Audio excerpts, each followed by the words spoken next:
How come you might hit your irons really well one day and not be able to hit your driver, and then the next week you're hitting your driver really well and not your irons?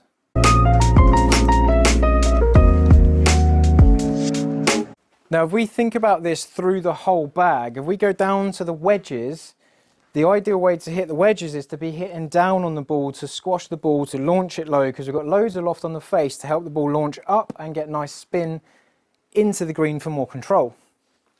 And then at the top end of the bag, where we've got the ball teed up and further forward, we're more able to sweep into the ball, hit up on it. And the ideal way to hit a driver is to hit up to the golf ball to help push that ball along with less spin to get maximum distance and efficiency from the golf ball. So if we're hitting down on our wedges to get optimum and then we're hitting up on our driver to get optimum, we need a bit of a blend through the bag to help get the most out of all of our clubs. Now, personally, I have a big cross on the target with the flag in the middle or the target in the middle, and I have those 4 boxes. Now with my wedges, I pick the bottom boxes. With my 6-iron, I try for the crossbar, and my long irons and woods, I go for the top boxes as a visualization technique. Because what that does to my technique is it comes back to my driver. I'm trying to hit it in one of the top boxes. Maybe I choose a different box based on the wind or how I'm hitting it that day. But to get that top box, I'm down with the driver, I'm up to the target to get the most out of the shot.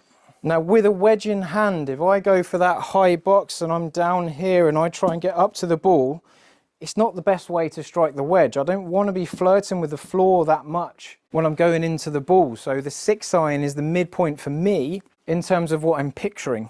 So with my wedges, I'm thinking the bottom 2 boxes. I'm thinking of launching that ball nice and low.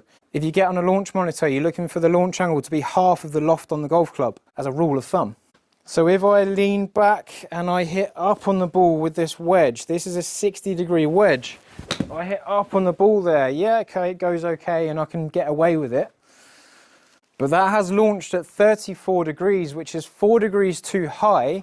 And when we've got 4 degrees between each golf club, I'm hitting that with more loft than it should be delivered with. So if I pick my bottom box down here and I really feel like I'm trying to throw the ball down into that bottom box,